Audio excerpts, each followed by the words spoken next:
Bimming Mary Magna, Binster, Binge, Great Binge and Lesser Binge. Amazing. What's amazing? The names of our English villages, Watson. What foreigner reading these could ever think of us as stiff and sober-minded people?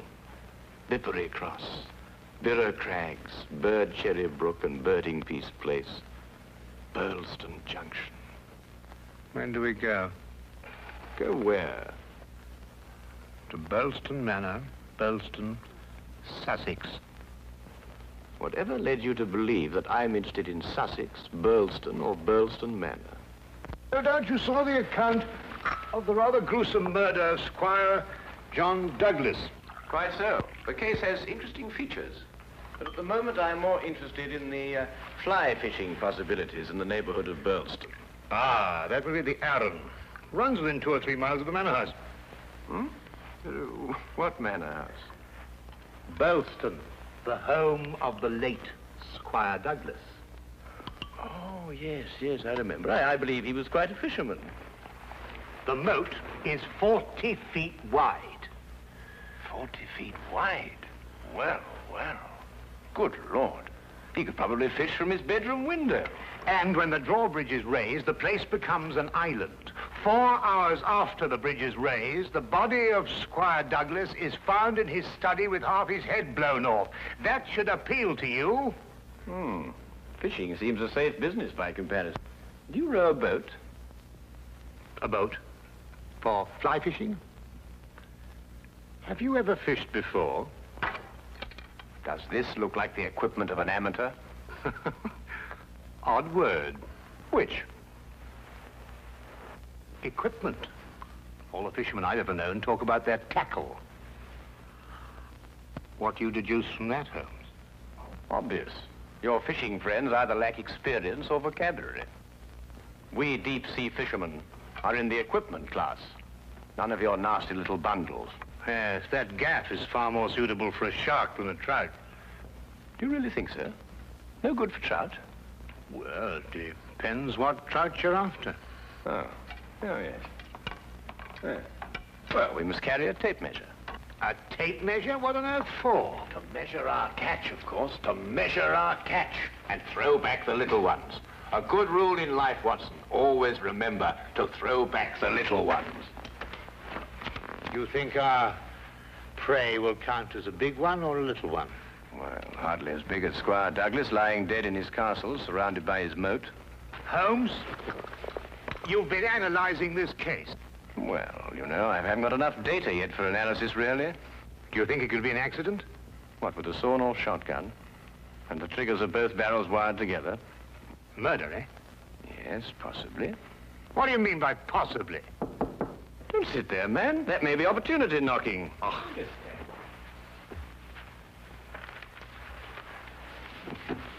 Come in.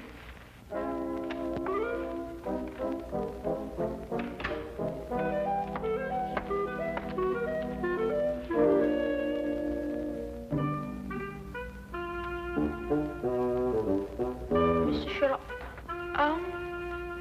The fisherman. Hold on! Oh, come on! Blowing me! No, In there, boy. But it's only a little one. Would you like it, Watson?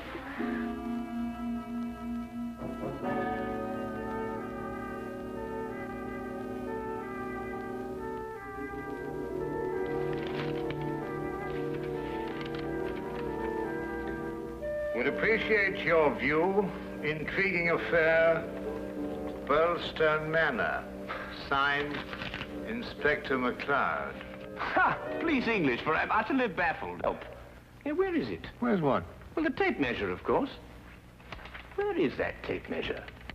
Holding the fiddle case together, sir. Fiddle? Violin case, boy. Oh, tell me, Watson, how are we off for trains? Trains? Ah, yes. Now, let me see. Burlston. Yes, now, that would be the West Sussex Littlehampton Bognor line. Now, there's a 10:15. Now, that doesn't stop. Of course, it's a 12:3. That will get us in at 4:2 or 4:7. I say, I'd forgotten, actually. Do you You'd say you can't remember whether it's 4-2 or 4-7. Come, Watson, you're slipping. Blimey. Does it keep all the times in his head? Where else, of course? We are a nation of railway pioneers, my boy. Like a great many Englishmen before him, Dr. Watson restricts his reading to the Bible, the Times, and Bradshaw's Railway Guide to the British Isles. Here, boy. Man of the March Hares, that's what you two are.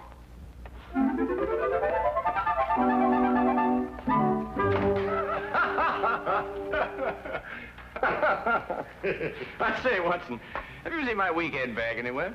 I suspect it's under the stairs. Mrs. Hudson got very tired of seeing it lying about. Oh, good. Well, that means it hasn't been unpacked anyway. I assume not. Excellent. Then everything is ready. Oh, be a good fellow, would you, and dig out that bag and put it in the cab along with that tackle. Why? Aren't you going to be here? I have a little reading to do. Pick me up at the British Museum Library, say half an hour before the train leaves.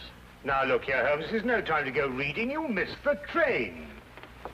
I cannot vouch for the punctuality of Dr. Watson or the reliability of the company's steam engines, but I, for one, propose to be at Burleston Halt at 4:02 p.m. precisely.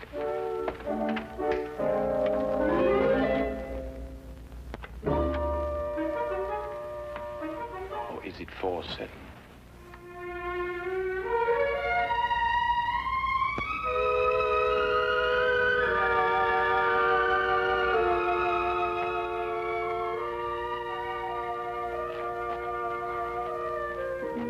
It was a nice piece of work, if I say so myself. The entire story hung on a spider's thread. A spider's thread? Exactly. Ah, it sounds interesting, Inspector. Now, perhaps you'll start at the beginning. Simply stated.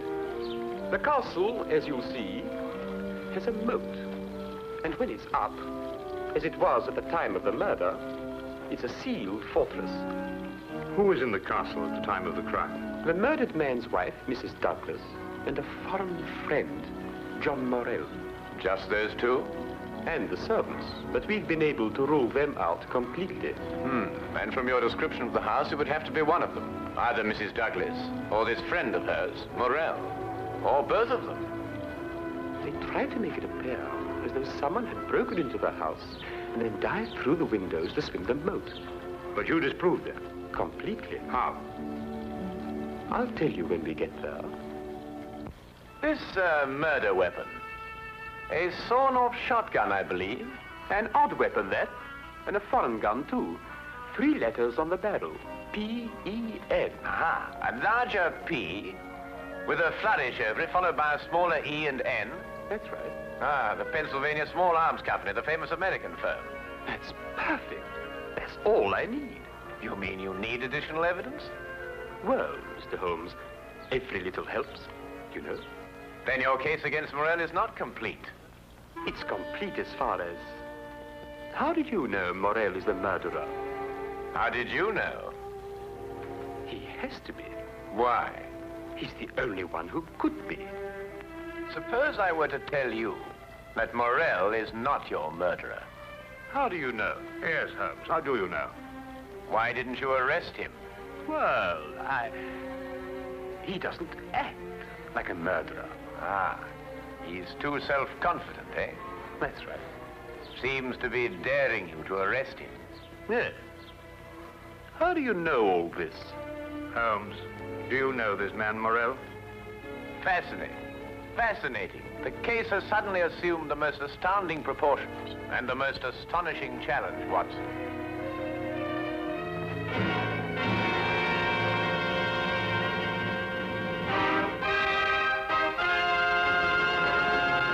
Specimen of the period. Yes, it is lovely, isn't it? What did you mean, Mr. Holmes?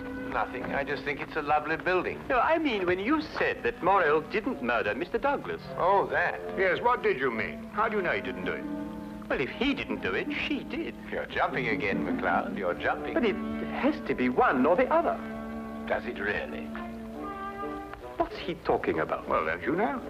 No, I don't know. If 2 people are in a sealed house with a murdered man, one of them has to be a murderer. That's common sense. Ah, but is it logical? What do you mean, is it logical? I don't know, but Holmes says that all the time. I was hoping you might be able to tell me.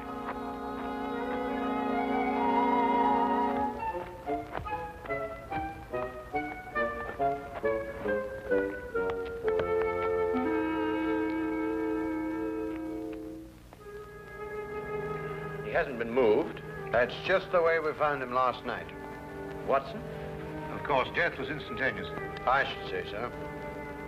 The charge was not fired directly into the face, as the newspaper's account had it. Uh-huh.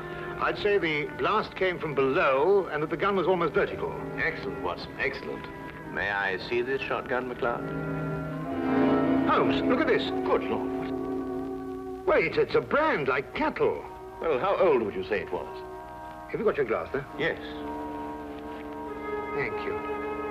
It's very difficult to estimate marking like this, Holmes, but I'd say it's over 15 years. 20. Mr. Morrell? At your service, Mr. Holmes. Dr. Watson. News travels quickly. This is a small village. You said 20 years? Yes. The same age as this. It stands for the Mesa Valley, Arizona. Gold claim number 341. That is where John and I met 20 years ago. There were 3 of us. We registered the claim, worked it, and then sold it. We divided the money in thirds and went our different ways. 2 years ago, I looked John up here and stayed on. I liked it. And the third partner? He lost his money, and I believe his mind. He came to believe that we had cheated him. And he swore to kill us 10 years ago. Why didn't he? He couldn't find us.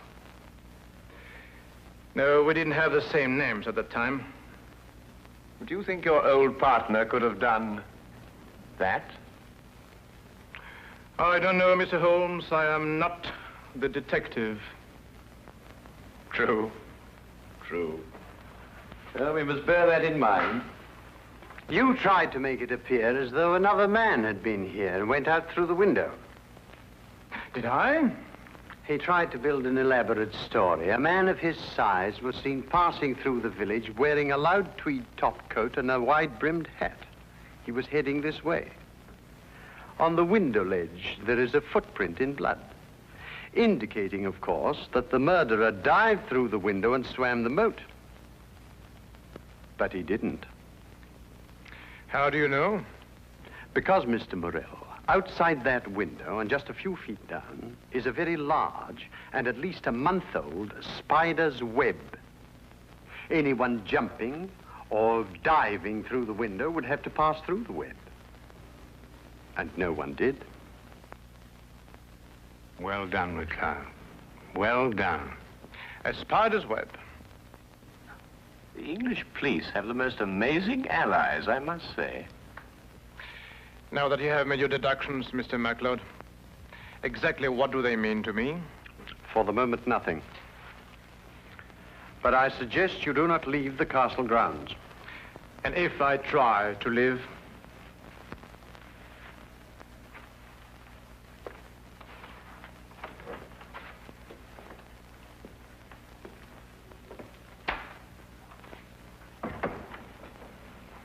Well done, McLeod. You've certainly got your man. But I'm not rushing in to make any arrest. I'm going to make sure the case is iron cast. Oh, very wise. And what's the motive? Revenge for the Vermis Valley affair? I've got to go a bit careful there, Doctor.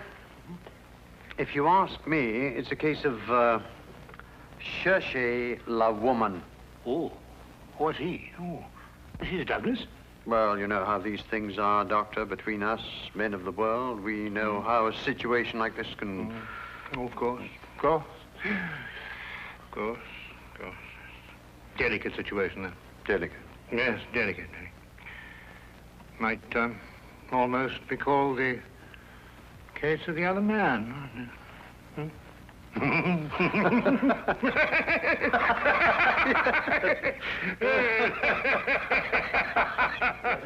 The other dumbbell. Who? Not who, what? What? That's right, what? What are you talking about? That. There's only one dumbbell. One dumbbell. That's right. Well?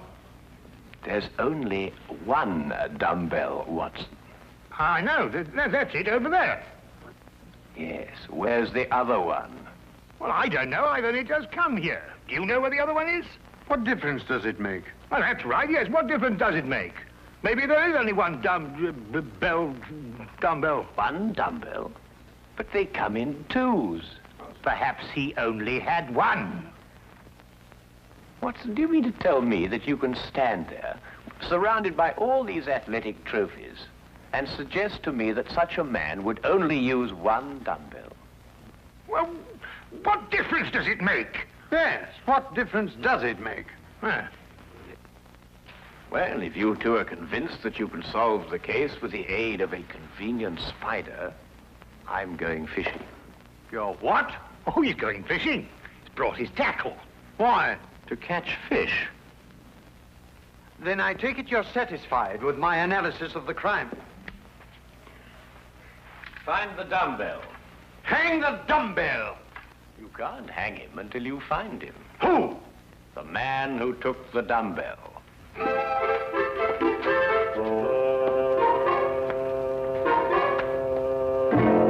gone too far now, Holmes. I think you've made him very angry. Then he should fish. It soothes the nerves. Are you really going to fish? I am. Where? Out of that window. It looks very comfortable. Well, what do you expect to catch? A herring. A red herring. May I have the tape measure, Watson? To measure a red herring? To measure the big red herrings. The little ones I plan to throw back. Holmes, you're up to something. I am. What? Would you like to help? Of course. Well, look. Take the good inspector down to the local pub and keep him there for at least an hour. While you fish for red herring? At the moment, I'm fishing for bait.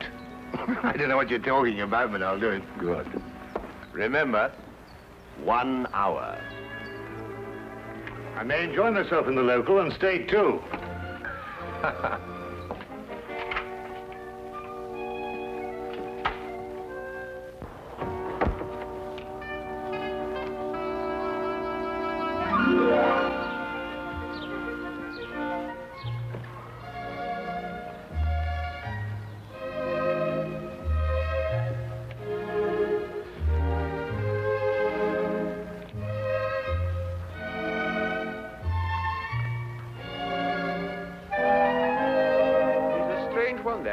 What do you think he's been doing? There's no guessing with him. For all we know, he may really have been fishing. Perhaps we should have given him more time. He's been an hour. That's all he asked for. Yes, that's right enough. Inspector McLeod.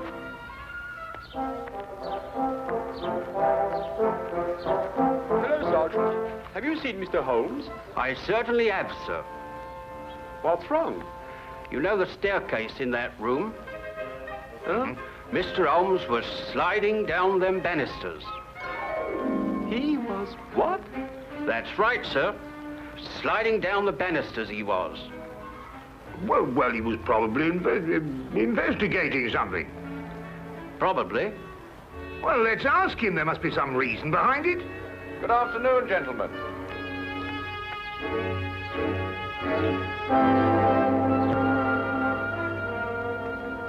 Go on. Ask him. Ask me what? Well? What have you been doing while we were away? Well, first I fished. No? And then I slid down the banisters. I told you. Why? Why not? Huh. And you, Inspector McLeod, are going to drain the moat. I'm going to what? Drain the moat. Empty it right down to the bottom. I can't do that. That's a major engineering job. Don't you realize that's a real river that runs round the house? Well, in that case, don't drain the moat, but tell everyone you're going to. And then what? Then we'll all meet back here in an hour's time. And see if we can find somebody pulling something out of the moat. Exactly. What? Red herrings. As mad as a March hare.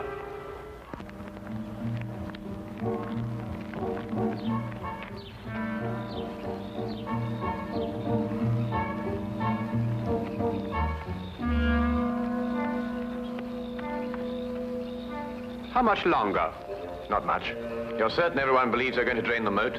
I don't know who believes it, but everyone knows I said it. Do you think someone will come to the murder room? Someone has been in it for some time. How do you know? The lights are out. Because I left them on. Look. What? That's it, let's go.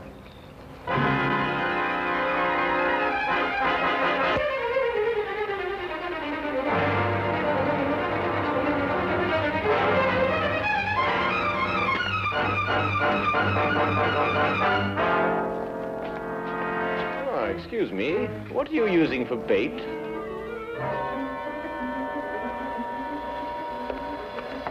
Oh, would you mind holding this?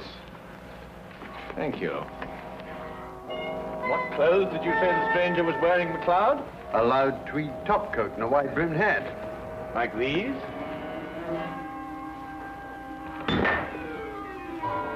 The dumbbell. Holmes, how did you know? When you're working near water, Watson, and a heavy object has disappeared, you may conclude, until you can prove otherwise, that it has been used to prevent some object from rising to the surface. All right, Morrell. You're under arrest for the murder of John Douglas. It is my duty to warn you that anything you say may be taken down and used in evidence... No, McLeod. You haven't got it at all. What? This gentleman didn't kill John Douglas because John Douglas isn't dead. He isn't what? Dead. The man whose body you discovered in here is the very man who came back to... No, you're not with me, are you, McLeod? Would you tell him, please? These clothes belong to our third partner. A man who's been searching for you for 10 years. Yes. He found us and arrived here with a shotgun. He and John struggled, and the shot went off. That explains the vertical angle of the blast. In the ensuing struggle, the gun went off. I heard the report and ran down immediately. I timed it from your room. 15 seconds if you run, and 10 seconds if you slide down the banisters. I ran. I thought you would. John was panic-stricken when he saw what he had done. I got the idea to change their identities. But then where is Douglas? With the aid of my tape measure, I was able to ascertain that there is a hollow space behind that wall. I imagine it conceals a passage under the moat. Yes, Mr. Holmes, it does. And John has had a 36-hour head start. We'll stop him. I told him you would. I'll issue orders for the apprehension of Mr. Douglas, and we'll talk about your part in this, sir, in the morning. You have conspired to conceal evidence. I'll still be here in the morning, Inspector.